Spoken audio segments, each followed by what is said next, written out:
बिस्मिल्लाहिर्रहमानिर्रहीम। अस्सलाम वालेकुम स्टूडेंट्स, आई होप आप लोग खैरियत से होंगे।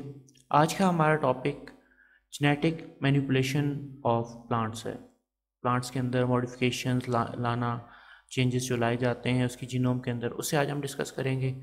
फर्स्ट ऑफ ऑल डेफिनेशन की तरफ आते हैं। जेनेटिक मैनिपुलेशन होती क्या है? तो मैनिपुलेशन बेसिकली वर्ड है मॉडिफिकेशन से है। ये जेनेटिक मॉडिफिकेशन और किसी की प्लांट के अंदर उसके जीनोम के अंदर चेंजेस लेके आना, मॉडिफाई करना, बेसिकली उसको गुड करैक्टर्स को लेके आने के लिए ये टेक्नोलॉजी यूज़ होती है। तो जेनेटिक मैनिपुलेशन को अगर डिफ़ाइन किया जाए, it is the process of inducing changes.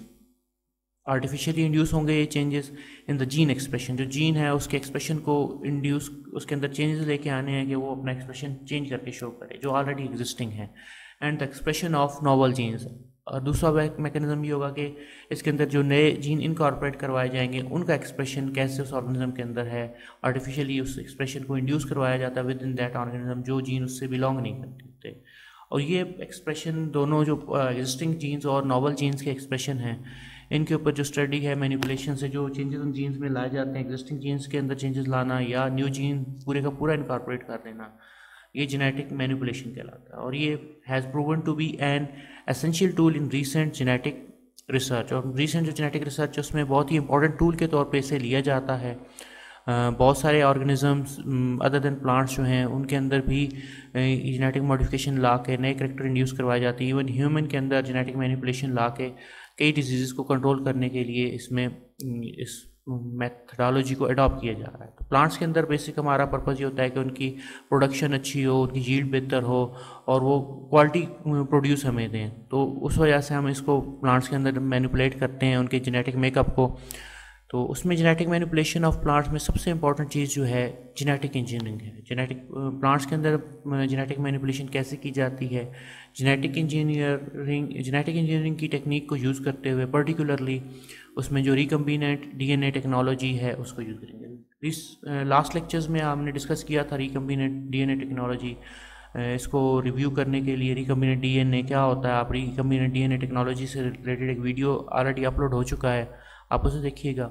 तो मैं थोड़ा रिवीजन दे देता हूँ कि रिकम्बिनेंट डीएनए टेक्नोलॉजी में ये होता है कि ऑलरेडी एग्जिस्टिंग जो जीन होता है डीएनए, उसके अंदर न्यू जीन ऐड करने से वो डीएनए एक नए कम्बिनेशन को लेके आता है, जिसकी वजह से उसे रिकम्बिनेंट डीएनए कहते हैं। तो उसमें स्टेप फर्स्ट ये होता है कि आप कोई टारगेट जीन आइसोलेट करते हो। उस टारगेट जीन को किसी वेक्टर के थ्रू, जैसे ये प्लाज्मिड है, बैक्टीरियल प्लाज्मिड है, उसके अंदर डाइजेशन करवा के उस जीन के लिए स्पेस क्रिएट की जाती है और उस जीन को उस प्लाज्मिड के अंदर इनकॉर्पोरेट करवाया जाता है।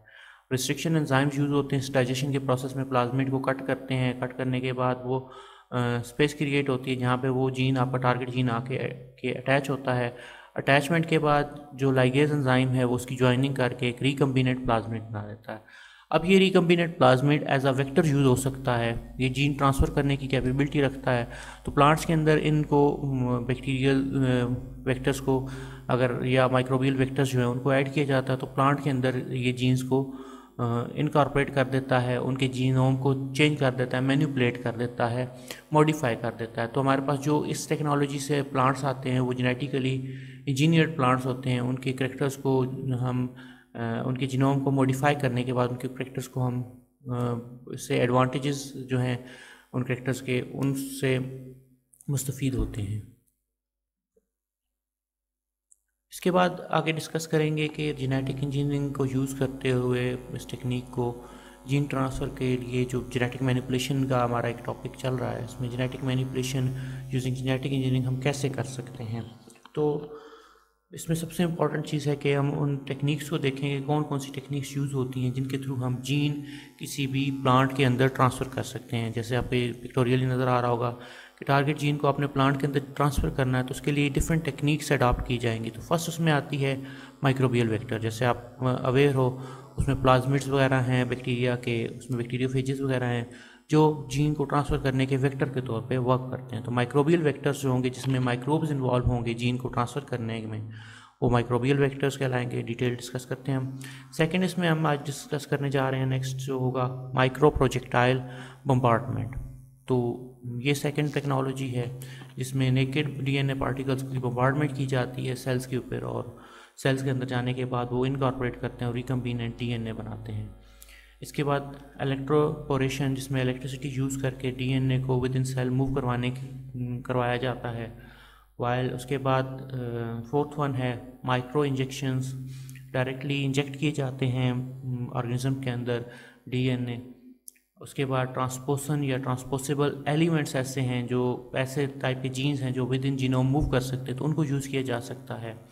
और non transgenic molecular methods of manipulation, ये भी हम डिस्कस करेंगे। तो ये डिफरेंट टेक्निक्स हैं जो जेनेटिक इंजीनियरिंग में यूज़ होती हैं for gene transfer. Microbial vectors, micro projectile bombardment, electroporation, micro injections, transposons और transposable elements, and last one इसमें है non transgenic molecular methods of manipulation.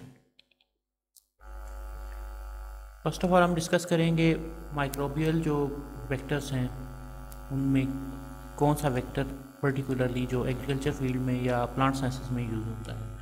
तो उसमें एग्रोबैक्टीरियम ट्यूमिफेशियंस एक स्ट्रेन है बैक्टीरिया की जो बेसिकली प्लांट्स के अंदर क्राउन गॉल डिजीज़ क्रिएट करती है। ठीक है, प्लांट रूट्स के ऊपर इन्फेस्ट करती है, रूट्स के अंदर वो गॉल्स क्रिएट करती है, आउट ग्रोथ्स होती हैं, ओवर ग्रोथ्स, तो वो क्रिएट करती है। बेसिकली ये सॉइल बॉर्न पैथोजन है जो प्लांट्स के अंदर डिजीज़ काज करता है। डिजीज़ काज करने का इसका मैकेनिज़्म ये है कि ये जीन ट्रांसफ़र करता होता है। ये बैक्टीरिया के अंदर टीआई प्लाज्मिड होगा, ट्यूमर इंड्यूसिंग प्लाज्मिड मौजूद होता है जो अपना क्रोमोसोम प्लांट सेल्स के अंदर इनकॉर्पोरेट करने की कैपेबिलिटी रखता है। ठीक है, ये नेचुरली ये ऐसा है ऑर्गेनिज्म है जो नेचुरली ये जीन ट्रांसफ़र करने के लिए काम आता है। प्लांट्स के अंदर जहाँ पे वाउंडेड पोर्शन होते हैं वहाँ से ये इंटर होता है और सेल्स के अंदर ये जीन को इनकॉर्पोरेट करता है। जैसे आपको पिक्चर में नज़र आ रहा होगा कि प्लांट्स के अंदर ये सॉइल के अंदर पाया जाता है, पर्टिकुलर टाइप का बैक्टीरिया है, बैक्टीरियल क्रोमोसोम है, और उसका जो प्लाज्मिड है उसको ट्यूमर इंड्यूसिंग प्लाज्मिड कहते हैं। उसके अंदर पर्टिकुलर टाइप का जीन मौजूद होता है जो ट्रांसफ़र होने के बाद प्लांट के जीनोम का हिस्सा बन जाता है। इन्फेक्शन काज होने के बाद ये अपना जीन ट्रांसफ़र करता है विद इन प्लांट और प्लांट के सेल्स के अंदर वो इनकॉर्पोरेट हो जाता है। तो ट्यूमर इंड्यूसिंग जो प्लाज्मिड है वो सेल्स के अंदर जाने के बाद उसके क्रोमोसोम का हिस्सा बन जाता है और उसके साथ मल्टीप्लाई होता है और अपना एक्सप्रेशन जो उस ट्यूमर इंड्यूसिंग उसका एक फैक्टर है ट्यूमर इंड्यूस करने का, वो प्लांट्स के उन सेल्स के थ्रू वो करता है। और जहाँ जहाँ वो सेल्स मौजूद होते हैं तो उन सेल्स की सराउंडिंग में जो इन्फेक्टेड सेल्स होते हैं ट्यूमर बनना शुरू हो जाते हैं, आउट ग्रोथ स्टार्ट हो जाती है। अब ये आउट ग्रोथ्स स्टार्ट होना बेसिकली फंक्शन है प्लांट के अंदर इन्फेक्शन के बाद ये जो बैक्टीरियम है इनकॉर्पोरेट होने के बाद उससे डिफरेंट टाइप के प्रोडक्ट को बायोसिंथेसाइज करवाता है जिनमें नॉन प्रोटीनेशियस फीचर के अमाइनो एसिड पर्टिकुलर टाइप के हैं। ओपाइंस कहते हैं, ओपाइंस मेन सोर्स ऑफ फूड है इन माइक्रोब्स के लिए जो वो प्रोड्यूस करते हैं और उसको यूज करके उनके एनर्जी रिक्वायरमेंट को पूरा करने के लिए ये अमाइनो एसिड होते हैं। और इनमें एक और ये फैक्टर है कि जो प्लांट इन्फेक्टेड होते हैं उनमें ये ओपाइंस होती हैं पूरे प्लांट के अंदर ट्रांसलोकेट हो जाती हैं और अगर किसी और पोर्शन पे भी अगर इन्फेक्शन हो तो वहाँ पे फूड सोर्स अवेलेबल होता है बैक्टीरिया के। तो बेसिकली ये जो बैक्टीरिया है एग्रोबैक्टीरियम ट्यूमिफेशियंस ये एक पैथोजन है, लेकिन 1980s में इसे मॉडिफाई किया गया।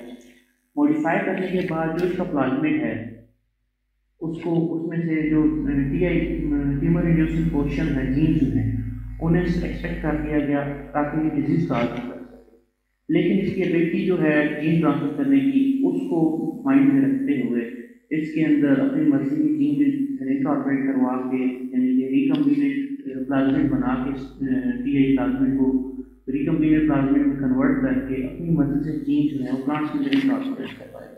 जैसे आपको यहाँ पे नज़र आ रहा होगा पिक्चर में रिस्ट्रिक्शन एंजाइम यूज़ करके साइट्स को ब्रेक किया गया क्लीवेज के बाद वहाँ पे फॉरेन डीएनए को इनकॉर्पोरेट कराएगा। तो ये रिकम्बिनेंट जो एग्रोबैक्टीरियम का एक प्लाज्मिड था उसको बैक्टीरिया के अंदर इंट्रोड्यूस करवा दिया गया। उसमें हेल्पर प्लाज्मिड भी मौजूद है और प्लाज्मिड रिसेप्टर भी मौजूद है, तो उसे प्लांट को इन्फेक्ट करवाया गया। उसकी हेल्प से हम फॉरेन डीएनए को अपनी मर्जी का डिजायर्ड वाला डीएनए इसकी हेल्प से हमने ट्रांसफर करने की मेथोडोलॉजी को अडॉप्ट किया। तो 1980s में ये डिस्कवर हुआ और उसके बाद ये प्लांट साइंसेस में बहुत ही एक एक्टिव जीन ट्रांसफ़र का सोर्स के तौर पर माइक्रोबियल वेक्टर के तौर पर एग्रोबैक्टीरियम को कि जो मॉडिफाइड स्ट्रेन्स हैं उनको यूज़ किया जाने लगा। तो जब ये जीन ट्रांसफ़र कर देता है प्लांट सेल्स के अंदर, जैसे आपको लास्ट पिक्चर में नज़र आ रहा है, तो ट्रांसफ़र के बाद इसके सेल्स के अंदर वो कैपेबिलिटी आ जाती है वो उनके अंदर जो जीन है वो उनकी मल्टीप्लिकेशन के साथ नेक्स्ट सेल्स के अंदर वो जा सकता है। सो इस टेक्निक को यूज़ करने के लिए जिसमें एग्रोबैक्टीरियम की मॉडिफाइड फॉर्म यूज़ की जाती है, ये माइक्रोबियल वेक्टर के तौर पर वर्क करता है। जनरली वो एक पैथोजन है, डिजीज़ काज करता है, लेकिन उस बैक्टीरिया को कंट्रोल किया गया और उसके अंदर ट्यूमर रिड्यूसिंग जो पोर्शन है उसको रिड्यूस करवा के वहाँ पे अपनी मदद से फॉरेन डीएनए इंट्रोड्यूस करवाया जाता है। फॉरेन डीएनए हेल्प करता है जीन ट्रांसफ़र में with in the plant cells. तो ये सिंपल सा इसका मैकेनिज्म है जो आपको थोड़ा अंडरस्टैंड हो गया होगा। नेक्स्ट मूव करते हैं एग्रोबैक्टीरियम ट्यूबिफिशियंस के मेरिट्स की तरफ। इसके यूज़ के बाद वजह से प्लांट्स के अंदर क्या मेरिट्स हैं और क्या डीमेरिट्स हैं इसके।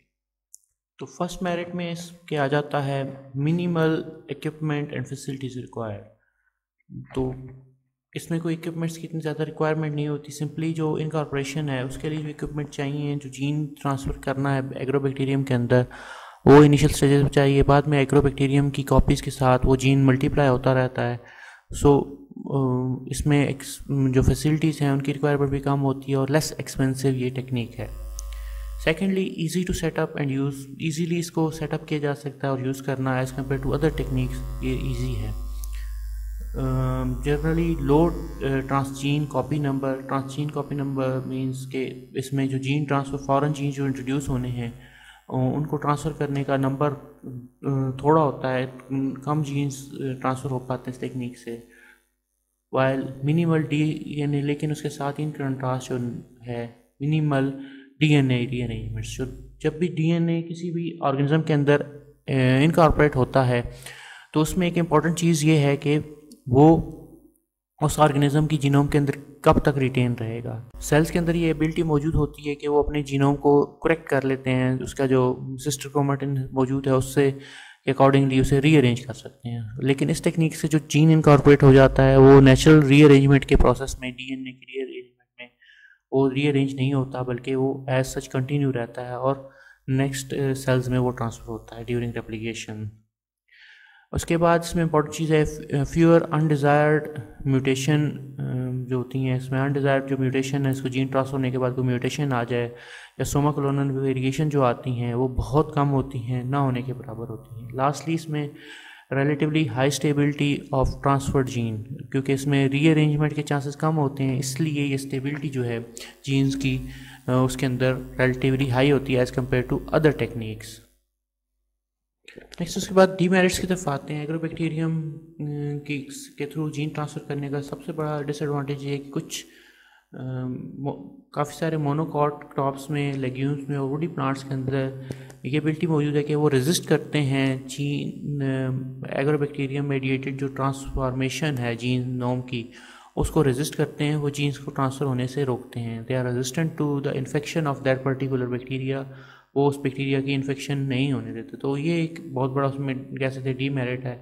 अदरवाइज जिन जो क्रॉप्स ससेप्टेबल होती हैं, जो रेजिस्टेंट नहीं होती, जो प्लांट्स रेजिस्टेंट नहीं होते, उनके लिए ये बहुत ही अच्छा टूल है। लेकिन जो रेजिस्टेंट क्रॉप्स में जिनके अंदर ये एबिलिटी है कि वो उसकी इन्फेक्शन को नहीं होने देंगे, तो उनमें हम जीन ट्रांसफ़र इस बैक्टीरियम को यूज़ करते हुए हम नहीं कर सकते। यहाँ तक हमारा आज का लेक्चर था related to the plant manipulation. Genetic engineering की टेक्निक्स हमने यूज़ की हैं, कैसे प्लांट्स को मैनिपुलेट करते हैं। नेक्स्ट लेक्चर तक के लिए अल्लाह हाफिज़, फ़ी अमान अल्लाह।